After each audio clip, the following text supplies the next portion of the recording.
This is the Giants Postcast, your instant game reaction for the San Francisco Giants, part of the Locked On Podcast Network. Your team every day.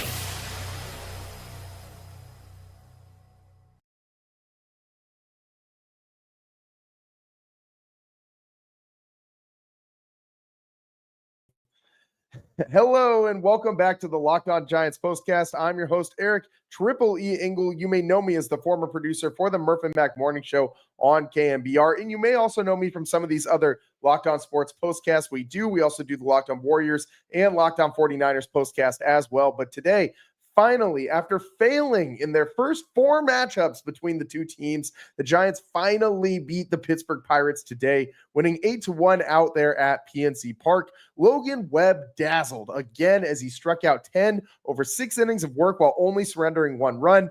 And it feels like Webb is back to his old self. He worked out of several jams, including a bases-loaded situation in the 3rd inning, and the Giants offense rewarded him with a rare heaping dose of run support. Jerar Encarnacion, Koss, and Willy Adames all clubbed home runs in this one, and 3 different Giants had multiple RBIs in the win. We'll break it all down, but first, I want to thank all of you for watching us on the Locked On Giants YouTube channel. Please, if you aren't already subscribed, hit that subscribe button right now. Thanks also for listening on the Locked On Giants podcast feed. However you're tuning in, we appreciate it. Make sure to check out the Locked On Giants Daily Show for more in-depth coverage. And this one, finally, this was like a fun Giants game to watch, and it feels like it's been a minute since the Giants have given us a game like this, right? Like a game where you're just watching Logan Webb do his thing, where the offense is actually driving in runs. You had a lot of guys actually getting base hits today, like almost everybody in this lineup strike out, but you had very few guys strike out multiple times and multiple at-bats, which is, I think, a good thing for this Giants offense because they have been serial strikeout artists this season so far. Today, single digits for the strikeouts for the Giants, only 8 of them, so that's very good. You also drew 4 walks. I think that's a lot. That ratio is a lot better than it has been in recent weeks. So the Giants offense really, to me, is the reason that they won this game today. I mean, how many times have we seen Logan Webb go out there and just do the most and end up with a loss? Like Logan Webb has so many outings where he has given up just 1 run or 2 runs, and the Giants still end up losing. And in today, so for me, it's the offense that I'm really most juiced about, and I do see my guy John I knew someone was going to call me out for this. John in the comments saying, you missed the Mets game, Triple E, and yeah, I did miss that shelling the Giants handed the Mets. That was a nice one too. I did see the condensed game version of that, however, but yeah, I mean, it's nice to see the Giants beat a team handedly that they should beat handedly, right? Like they played down to their competition so often. I mean, I feel like by the end of this year, we're going to be looking back on that stretch where the Giants were losing games against the likes of the the Marlins. The Mariners, a decent team. The Marlins are not a decent team. And that stretch where they got swept by the Marlins and then went to Chicago and lost a series to the White Sox. I think that's going to be the point where we peg as the Giants kind of starting to lose their way this season. I mean, that was really where it seemed to all fall apart. I mean, they did kind of bounce back after that a little bit, but then, I mean, after the All-Star break, we all know what's been happening since then. Nothing very good, but with the win, the Giants back up to 57-57 on the season. And let's get into the offense first, because I think that's what you're going to be talking about after this one. This is what you'll be talking about. And what you'll be talking about is that this offense finally figured it out, at least today, at least against Mike Burrows today for the Pittsburgh Pirates. But 3 different guys on the Giants all clubbed home runs. So let's get through it. Giants started off the scoring in that 3rd inning. They got a pair of runs. Koss put one in the left field bleachers. He got all of that one, 400 plus feet for Koss. I mean, he really launched that one. It was a 2-run shot. Pat Bailey walked in the at-bat before Koss, his 3rd home run of the season, 419 feet, 107 off the bat. I mean, looked like he just, off the bat, you knew that one was gone. And for what it's worth, 3 home runs and 103 at-bats. That's, I don't hate that. from Christian Koss. He's also got 27 hits in those 103 at-bats, 262 batting average. The OPS could be better. It's a 679, but I do like the 14 RBIs as well. I mean, he's a guy who also brings a glove to the yard every day. Maybe he gets some more playing time down the stretch, and we get to see really what this guy can do in a longer stretch. I mean, we did see him get some decently regular playing time early in the season, but I'm not sold either way on Christian Koss, right? Like, I'm not completely out on him as a part of the Giants' future. I'm not completely in on him either as a part of the Giants' future. So I think he's still a relative unknown. We need to see what he can do. We need to see more of him, just like we need to see more of Luis Matos, just like I want to see more of Grant McCray, just like we need to see more of Jerar Encarnacion, who hit his own home run in that fifth inning. And I mean, fourth inning, excuse me. And that was really good to see, because this is a guy who has spent so much time being injured this year, and the Giants just activated him off the injury list, and he, pretty immediately starts showing you what he can do with the bat. And I mean, 415 feet, 107.7 miles an hour off the bat. Encarnacion, I mean, big, giant man standing there in the box, just a physical presence for sure. And if they can get this guy going, that would be a big boost for this offense. I think that you kind of know what you're going to get from him offensively, but I want to see him in the field. I want to see if he can play right field every day, because if he can, he's going to be in the mix for being the right fielder for next season for the Giants. I mean, if they don't go out and shop in the offseason for one, he is going to be a guy who next season might be your starting right fielder, depending on how it shakes out with Luis Matos and Grant McCray as well in the mix. So it's a wide open competition for right field at this point, with Mike Yastrzemski being traded at the trade deadline. And so Jerar Encarnacion, very early on, making a statement. He wants to claim that position as his spot. It's not going to be first base anymore since Rafi Devers is there, but Encarnacion could still contribute to this team next year, both as a right fielder and as a DH. So I'd like to see what he can do in the field. And I mean, I'm pretty confident in this guy's offensive ability. We saw what he did last year in sparse playing time. I think if he gets consistent playing time, he only gets better and more consistent at the plate. So Encarnacion showing you what he can do at the dish tonight with that solo home run, his first of the season. And then in the fifth inning, Willy Adames becomes the third Giant in this game to go deep. I mean, his 18th home run on to right field, 100 mile an hour off the bat, and 368 launch. Geez, man, I can't talk. 368 feet off the bat. So Willy Adames also continues his hot streak, and 18 home runs. I mean, that's the most the Giants have had by a shortstop in a very, very long time. This is why you don't judge guys based on the first half of their first season of an absolutely massive contract. Willy Adames is coming around, man. I mean, he has been coming around. He is fully here. You're seeing what he can do. That OPS up to 730, the batting average 232. So, I mean, it's not as pretty as you would like the numbers to be, but you cannot deny what this guy's consistency at the plate has looked like over these last couple months. He has completely turned a corner from how awful he was at the beginning of this year, and his fielding has gotten a lot better too. I mean, he's making a lot more plays in the field. Adames is showing you why the Giants went out and spent all that money, and I'm glad that he's going to be a part of the team going forward. I mean, for the next several years, your core infield, the core of this team is Willy Adames, Matt Chapman, Rafael Devers, and you can mix in Elliot Ramos in there, a Jung-Hoo Lee in there. Like, those guys are all going to be part of this organization going forward. The only things that you need to figure out right now are right field and second base. And Pat Bailey, I think that he's got to hit at least a little bit more for the Giants to not get some ideas as to maybe they could go somewhere else with the catcher position, because as soon as automated balls and strikes come into play, which is probably going to be sooner rather than later, Pat Bailey's value drops immensely, very, very, very quickly. And he's still got that great pop time and that very good arm to try and keep guys from running wild on the bases. But at a certain point, if he's not stealing strikes and he's not generating outs as a catcher, other than throwing guys out, I mean, I think you can go find another guy who can probably hit a little bit better than Pat Bailey and still throw guys out at second base. So maybe he's not in their future as far as being the next 5 to 10 year catcher for the Giants, but he also does call a very good game. I think he makes the pitching staff better when he's in games than when you have a backup or anybody else back there that we've seen since Buster Posey left. So I do think that that's a little bit of a question mark. But right now, I think every day we're kind of seeing a competition for second base and a competition for right field. And that's what we got a little more insight to today with Encarnacion going deep and with Christian Koss going deep as well. Those home runs that those two guys hit, I think that just bolsters their resumes to try and lock down those positions next season. So we'll see what happens the rest of the year. But for today, Encarnacion and Christian Koss seem to be getting a leg up on everybody else on the Giants vying for those positions.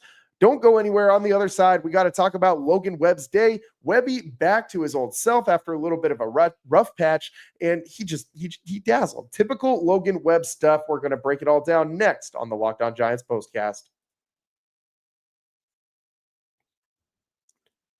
Today's show is brought to you by FanDuel. Summer sports are in full swing, and whether you're all about baseball under the lights, golf on the green, or high-stakes soccer action, FanDuel is the best way to make every game more exciting. You're already following the action. Why not make it a little more thrilling? With FanDuel, you can get in on the game while your friends are getting sunburned at the beach. And I told you guys, I was riding the Jung-Hoo Lee hit train, man. I mean, again, another extra base hit for Jung-Hoo Lee. Today, he had a double in this one, 1 for 4 day at the dish, and he's been pretty consistent at the plate this last month or so. So I'm going to continue to ride Jung-Hoo Lee. If I can find a total bases that's around 1 base or a half a base, or if I can find a line for a half a hit on Jung-Hoo Lee, I'm smashing that over, man. He has been pretty good. And these are giving me decent returns also because I don't think that everyone has caught on that Jung-Hoo Lee is actually improving recently at the plate. So continue to ride with Jung-Hoo Lee and him collecting some hits. And if you're new to FanDuel, it's the perfect time for new customers because new customers can bet just $5 and get $150 in bonus bets if your first bet wins. Open the FanDuel app today or visit FanDuel.com to get started. And today's show is also brought to you by 5-Hour Energy. Time to fuel up and turn it up with 5-Hour Energy Transfusion. It brings the bold grape, ginger, and lime flavor of your favorite golf drink, minus the alcohol, into a quick, energizing shot. Whether you're sinking birdies or just making memories with friends, this one's a hole-in-one for your energy game. And all weekend, this past weekend, I was making tons of memories with my friends out at Golden Gate Park watching the Dead & Company, and man, oh man, was it a great time, and especially because 5-Hour Energy kept me going, man. Dead shows are a marathon. If you've never been to one, they're like a 6-7 hour like extravaganza. You got some pregame activities beforehand that you're doing as well, and you gotta find a way to stay energized throughout. 5-Hour Energy was my go-to for this last weekend, and it's my go-to in every situation, especially out there on the golf course, because golf is about good times with good people and good flavors, of course. The grape ginger lime flavor gives you the best parts of your clubhouse go-to without chasing down that beverage cart. If you go to 5hourenergy.com today, that's the number 5hourenergy.com, you can use my promo code LOCKEDONGOLF to receive 20% off your order. This offer is only valid until September 30th on one order and cannot be used with other promotions. The code is not good on subscription orders. Whether you're meeting up with friends or trying to turn 18 holes into 36, get the energizing boost you need to power through. Order transfusion-flavored 5-Hour Energy shots today.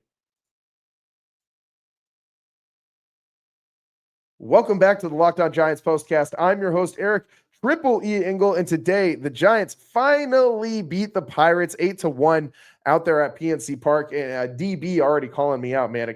As soon as I mentioned the Dead shows and what I did this last week, he says, well, he explains why you can't talk, buddy. I mean, I get it, man. I get it. I know the connotation, but trust me, I've been locked in on the Giants, even if I haven't been doing the shows.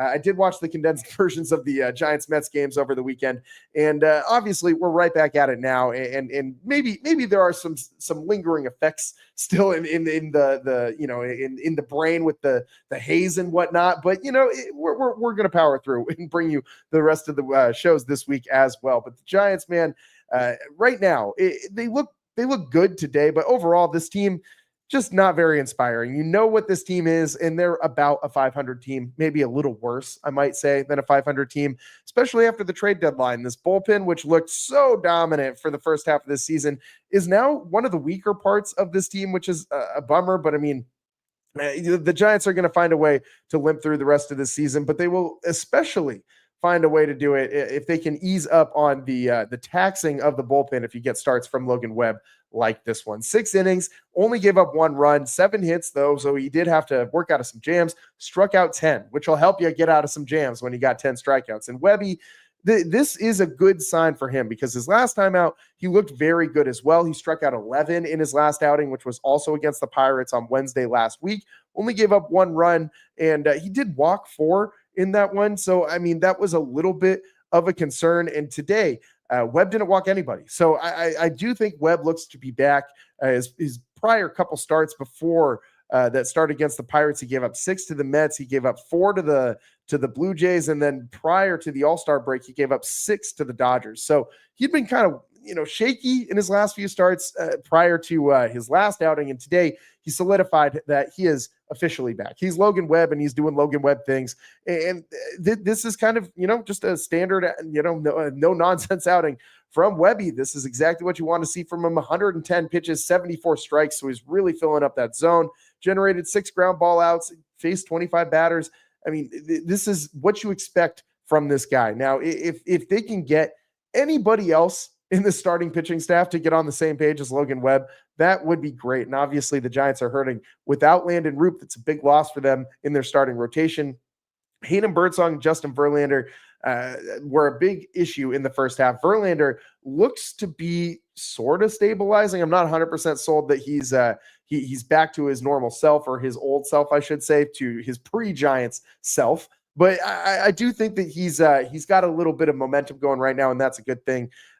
Hopefully Hayden Birdsong is able to come back at some point this season from the minor leagues and find a way to gain some stamina in the second half of the season. But I mean, right now you're really dependent on Logan Webb and Robbie Ray to have good days. Otherwise, this team's going to fall off a cliff. I mean, if you don't have those two guys pitching how they can, like pitching at a high level, then this team's pretty screwed, man. Like, I mean, without those two guys doing all-star level stuff, you don't really have anybody on the starting staff that's going to blow you away, especially with Landon Roop on the IL. So very important thing for Logan Webb to continue doing Logan Webb things like he did today. And going forward, I mean, Justin Verlander is the big question mark, right? I mean, if he can be old Justin Verlander, that would be, I mean, I don't mean old Verlander as in like physically old, like 40 plus years old. I mean, old as in pre-Giants Verlander. If he can recapture some of that form, that would be very, very, very good for the Giants. And maybe if he does, if all 3 of those guys do start to click, maybe there is a very, very small outside shot that they can get back into the race for the last wild card spot. But they need some help still. They need someone to fall apart. But ultimately, it's going to take a lot for the Giants to get to the playoffs. But starts like this from Logan Webb do very much so help. And I just got to acknowledge this, right? As this continues to progress, the chat's having a big discussion about Bryce Eldridge right now. And I have seen what Bryce Eldridge has been doing down there in AAA in Sacramento. And I see John, who has the what I think is the most sane comment of everybody in this discussion right now. He said Eldridge is still only 20 years old. I think it's going to be a minute until we see him, if only for gaming the service time compensation system. And that's a very good point, because the Giants don't want to bring this guy up so soon that they start his big league clock and then they don't get him for as long as they want. I'm curious to see if the Giants bring him up at all this year, because at this point, there's no pressure on this team to do so. There's no, I mean, the only scenario that I see the Giants bringing up Bryce Eldridge is if they are trying to make a playoff push, because otherwise, or if he absolutely forces them to, if he goes on such an insane hot streak that he's just crushing everybody he faces down in AAA, which kind of has been doing that. So if that continues, still striking out a lot. I would like to see those strikeout numbers come down, but I mean, the power numbers are undeniable. And I don't expect, there's no drop across any level of the minor leagues for Bryce Eldridge and his power numbers. I don't expect any of those numbers to look much different when he gets to the big leagues. I think the power will translate, but it's the strikeouts that concern me still a little bit. I would like to see him strike out a little less. Because he is going to strike out obviously more against major league pitching than against minor league pitching. So I do think that we've seen some good stuff from him recently, especially Read the Steed. Eldridge had some bombs this weekend. Yeah, he absolutely did. So I do think that this is something that the Giants might consider going down the stretch if there is a reason for them to do so, right? But there's no pressing reason to bring up Bryce Eldridge. If you aren't in the playoff race, there's no reason to bring him up unless he forces you to, based on his play and based on him continuing to just break and hit bombs. And I would love to see that, but we'll see what happens going forward. But ultimately, Bryce Eldridge, obviously a huge part of this lineup going forward. I mean, Devers is basically going to move to the DH, and Eldridge is going to play first once he comes in. And I'm expecting Dom Smith will be long gone by the time that happens next season. And maybe they keep him on the roster. Dom Smith as a backup. I do like his defense. His bat isn't horrible. It's not, it's something that's going to help, make an all-star team or anything like that. But he's a solid defender, and I wouldn't mind him being a backup. But ultimately, I think that Bryce Eldridge does come up probably next year. I don't see it really happening this year unless he just goes on an insane heater. So we'll see what happens going forward, but that's about all the time that we got for you guys today here on the Locked On Giants postcast. This was a fun one. The Giants win 8-1 over the Pirates, and we get a little glimpse of maybe what we're going to see next year from the Giants with Christian Koss and Jerar Encarnacion doing some good things at the dish for the Giants today. Thanks so much to everyone for tuning in. That's all the time that we got for you guys today. We'll be coming at you live tomorrow as the Giants take on the Pirates in the rubber match. Can we please win a series against the damn Pirates? Oh my God, if they lose this series against the Pirates, I'm going to be so pissed tomorrow, man. So hopefully the Giants can pull this out. We'll have a happy show for you guys tomorrow after the rubber match. That's all the time we got for you guys today. Thanks so much for tuning in. We'll see you next time. Peace.